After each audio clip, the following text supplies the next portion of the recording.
כולם לעמוד. סדר בבית המשפט. אני קורא לדין את יהודה בן יעקב, המואשם במכירת אחיו, מניעת בנו מייבום, פגיעה במעמדה של אישה צדיקה וניסיון שריפתה. את הקטגוריה תייצג סוניה, ואת הסנגוריה ייצג ראובן. אני קורא לדוכן את נציגת הקטגוריה. כבוד השופט, חבר מושבעים נכבד, ברצוני להסיט את מבטכם לחטאו הראשון מבין רבים של יהודה.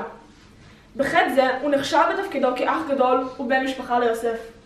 הוא ביצע מעשה נתעב שלא נשמע כמותו. הוא לא מנע את מכירת אחיו.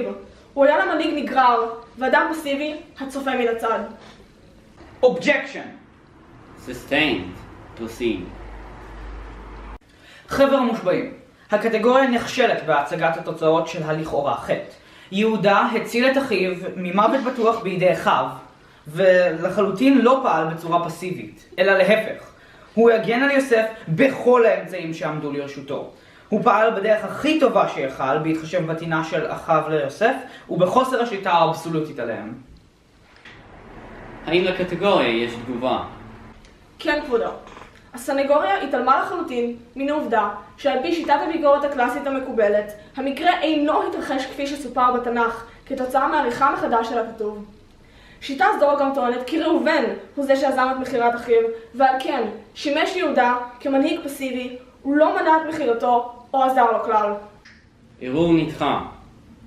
האם יש לסנגוריה דבר מה להוסיף? כן, כבודו. ברצוני לרכז את תשומת לבכם להנחה השגויה של הקטגוריה.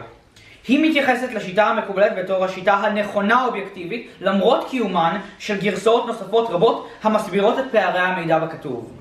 תגובת הסנגוריה מתקבלת. האם יש ברצון הקטגוריה להוסיף? לא, כבודו. אם כך, האשמה זו נסגרה לטובת הסנגוריה. לפי כתב האישום שהוגש על ידי הקטגוריה, קיימות האשמות נוספות. אני קורא לנציגת הקטגוריה להציג אותן. תודה, כבודו.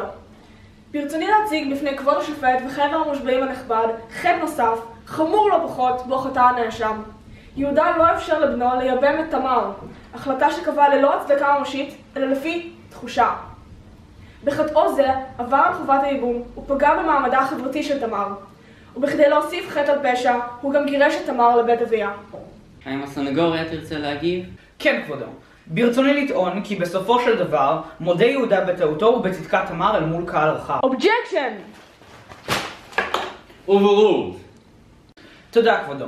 ברצוני גם לסתור את טענת הקטגוריה עם הצדקת מעשה יהודה. פעולתו נבעה מכוונתו להגן על בנו ממוות, כמו גורלם של בניו הקודמים. אם הסנגוריה סיימה את דבריה, הקטגוריה תורשה להציג את התנגדותה. האם הסנגוריה סיימה? כן, כבודו. הקטגוריה רשאית להציג את דבריה. תודה, כבודו. ברצוני להבהיר כי התוודעות בפשע אינה מזכה את הנאשם, בייחוד כאשר מדובר בחטאו הנוסף של יהודה, ניסיון שריפת תמר ללא תחקור או בדיקה של המקרה כלל. הוא הסית קהל אנשים נגדה, הוא קרא בגלוי לשריפתה. ההתנגדות מתקבלת. האם לסנגוריה יש תגובה? כמובן, כבודו. סופו החיובי של הסיפור מראה על סליחת מעשיו של יהודה בעיני האל. וכפי שידוע לכם, חבר המושבעים הנכבד, האל הוא השופט הגדול מכולם, ופסיקתו היא סופית ומוחלטת. תגובה קבילה. האם הקטגוריה תרצה להגיב? כן, כבודו. ברצוני להציג את טעותה של הסנגוריה. סיומו החיובי של הסיפור אינו מצביע על ניקוי חטאים בעיני האל. Objection! Overruled. הקטגוריה תסיים את דבריה כעת. תודה, כבודו. קיימת אפשרות כי בעזרת סיפור זה, האל מאפשר לאדם לבחור בין הטוב והרע ללא השפעה על הרצון החופשי של יהודה. אם הקטגוריה סיימה את דבריה, הסנגוריה רשאית להגיב. סיימתי את דבריי, כבודו. הסנגוריה תציג את התנגדותה. תודה, כבודו. הסיום החיובי בהחלט מראה על ניקוי החטאים, כיוון שבסוף הסיפור ליהודה נולדו תאומים. וכידוע לכם, חבר מושבעים נכבד, כל הלידות הם מן האל, וברכה כפולה זו שקיבל יהודה מהאל מראה על זיכוי חטאיו. סיימתי את דבריי. האם לצדדים יש דבר מה להוסיף? לא, כבודו. לא, כבודו. מכיוון שלצדדים אין מה להוסיף, המשפט נסגר. לאחר התייעצות יימסר פסק הדין. One eternity later. לאחר ההתייעצות נקבע פסק הדין. כל אדם עלול לטעות. אך נראה שמאחורי כל פעולה של יהודה נמצא מניע של רדיפת צדק, או הגנה על אחרים. בנוסף, אם יהודה היה מגן על יוסף, הוא לא היה מגיע למצרים והופך למלך, דבר שהיה פוגע בעם ישראל ובעתידו.